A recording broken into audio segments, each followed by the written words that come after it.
যাদের মালিকানা সত্ত্ব নিয়ে অনেক, অনেক বেশি টেনশন কাজ করে বা মালিকানা সত্ত্ব আসলে কোথা থেকে এসেছে, জিনিসটা কি? এই বিষয়টা নিয়ে একেবারে ক্লাস 9 থেকে আ অ্যাডমিশন টেস্টের পূর্ব পর্যন্ত একটা কনফিউজিং বিষয় তোমাদের মধ্যে থাকে। আমি জানি কমার্সের স্টুডেন্ট যারা আছো, তারা এই বিষয়টা নিয়ে অনেক বেশি হেজিটেশন ফিল করো। তাদের জন্য স্পেশালি আজকের এই ক্লাসটা। দেখো, আমরা মালিকানা সত্ত্বকে ২ টা দিক থেকে চিন্তা করতে পারি। একটা হচ্ছে সনাতন অ্যাকাউন্টিং এর ধারণা অনুসারে, আরেকটা হচ্ছে আধুনিক অ্যাকাউন্টিং এর ধারণা অনুসারে। সো সনাতন অ্যাকাউন্টিং এর ধারণা অনুসারে আজকে আমি জাস্ট মালিকানা সত্ত্ব প্রকারভেদটা তোমাদের সাথে উপস্থাপন করব। আশা করি এই একটা ক্লাসে জাস্ট ছোট্ট ৫ টা মিনিট নষ্ট করবা আর জীবনে কোনোদিনও মালিকানা সত্ত্ব নিয়ে তোমাদের টেনশন থাকবে না। সো আমরা চলে যাচ্ছি আলোচনায়। দেখো ভাইয়া, মালিকানা সত্ত্ব বা যৌথ মূলধনী কোম্পানির ক্ষেত্রে যেটাকে আমরা শেয়ার হোল্ডারদের সত্ত্ব বলি, যেটাকে আমরা এক মালিকানা ব্যবসায় মালিকানা সত্ত্ব নামে ডাকি বা ওনার সিকিউরিটি নামে ডাকি। অনেকে এটাকে নিজ সম্পত্তি নামেও ডাকা হয়। অর্থাৎ ব্যবসা প্রতিষ্ঠানের টোটাল সম্পদ থেকে টোটাল দায় বাদ দেওয়ার পর যে টাকাটা থাকে সেটাকেই আমরা মালিকানা সত্ত্ব হিসাবে চিনি। সো এটা আমরা হিসাব সমীকরণেও পড়ে আসছি। এখন কথা হচ্ছে জিনিসটা কি? একটা ব্যবসা প্রতিষ্ঠানের টোটাল মোট সম্পদের উপর মালিকের দাবি, যেটাকে আমরা মালিকানা সত্ত্ব বলি। বিষয়টা কিরকম? ধরো একটা ব্যবসায় টোটাল সম্পদ আছে ৳১০০। আমি জাস্ট সংক্ষেপে দেখাচ্ছি। ধরো ৳১০০ সম্পদ। এই ৳১০০ সম্পদ সৃষ্টি হয় মূলত ২ টা উৎস থেকে। একটা হচ্ছে অভ্যন্তরীণ উৎস যেটা মালিক নিজে দেয়, আরেকটা হচ্ছে বাহ্যিক উৎস যেটা মালিক ছাড়া তৃতীয় কোনো পক্ষ বা বাইরে থেকে নিয়ে দেয়। সো যেটা বাহিরে থেকে দেয় সেটাকে আমরা বলি হচ্ছে দায়, যে অর্থাৎ এই সম্পদের উপর বাহিরের পক্ষের দাবিটাকে আমরা দায় বলি। আর এই সম্পদের উপর মালিকের দাবিটাকে আমরা বলি মালিকানা সত্ত্ব। এক মালিকানা ব্যবসায়ের ক্ষেত্রে মালিকানা সত্ত্ব, আর যৌথ মূলধনী কোম্পানির ক্ষেত্রে সেটা শেয়ার হোল্ডারদের সত্ত্ব হয়। অর্থাৎ একটা ব্যবসা প্রতিষ্ঠানের টোটাল সম্পদ যদি ৳১০০ হয়, আর সেটা যদি আমি বাহিরের মানুষ থেকে ৳৬০ নিয়ে শুরু করি, তার মানে আমি মালিক হিসেবে দিলাম ধরো কত টাকা? ৳৪০।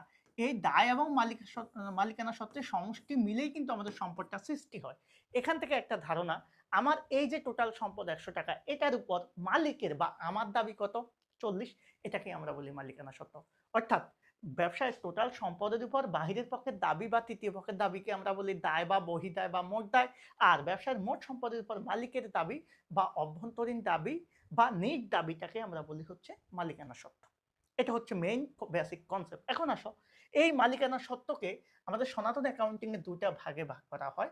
যৌথ মূলধনী কোম্পানির ক্ষেত্রে যেটাকে আমরা শেয়ার হোল্ডারদের সত্ত্ব বলি, সেখানে আমরা ২ টা জিনিস পাই। একটা হচ্ছে শেয়ার মূলধন, আরেকটা হচ্ছে সঞ্চিতি বা উদ্বৃত্ত যেটাকে আমরা বলি। এখন একটা বিষয় এখানে খেয়াল করবা তোমরা খুবই মনোযোগ দিয়ে। এই যে এক মালিকানা ব্যবসায় যেটা মালিকানা সত্ত্ব, কোম্পানির ক্ষেত্রে ভাইয়া সেটা হয়ে গেছে শেয়ার হোল্ডারদের সত্ত্ব। তো শেয়ার হোল্ডারদের সত্ত্বটাকে আমরা সনাতন অ্যাকাউন্টিং এ ২ টা ভাগে ভাগ করি। একটা হচ্ছে শেয়ার মূলধন, আরেকটা হচ্ছে সঞ্চিতি। সঞ্চিতিটাকে আমরা ২ টা ভাগে ভাগ করে থাকি। একটা হচ্ছে মূলধন জাতীয় সঞ্চিতি, আরেকটা হচ্ছে মুনাফা জাতীয় সঞ্চিতি।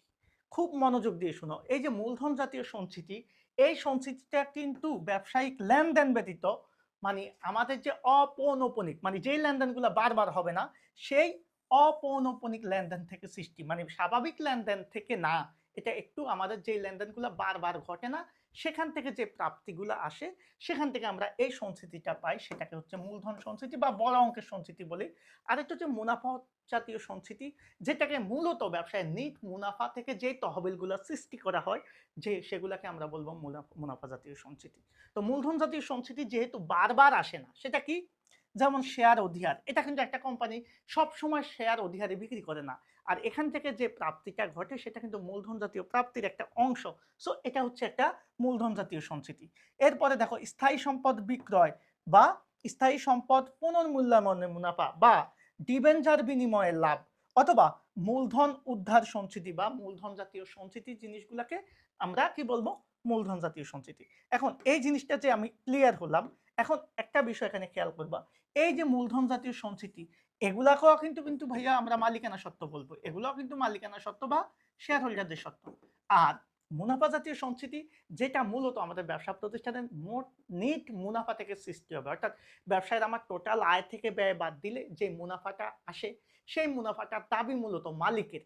তো এই টাকাটা মালিক নেওয়ার কথা, কিন্তু মালিক নিজে না নিয়ে কারবারের ভবিষ্যতের সমৃদ্ধির জন্য বা আর্থিক অবস্থার কাঠামো সুদৃঢ় করার জন্য বা ভবিষ্যতে দায় পরিশোধ করার জন্য এই নিট মুনাফা থেকে যে তহবিলগুলো সৃষ্টি করে, সেগুলোকে আমরা বলবো মুনাফা জাতীয় সঞ্চিতি।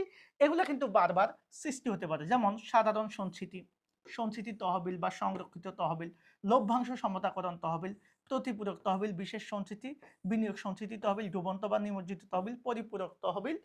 আর আর্থিক অবস্থায় মূলত এগুলা শক্তিশালী করার জন্য এই তহবিলগুলা সৃষ্টি করা হয় নেট মুনাফা থেকে। সো এখান থেকে আমরা বুঝতে পারলাম সনাতন অ্যাকাউন্টিং এ আমরা সঞ্চিতিটাকে দুই ভাগে ভাগ করেছি। একটা হচ্ছে মূলধন জাতীয় সঞ্চিতি, এটাও মালিকানা সত্ত্ব।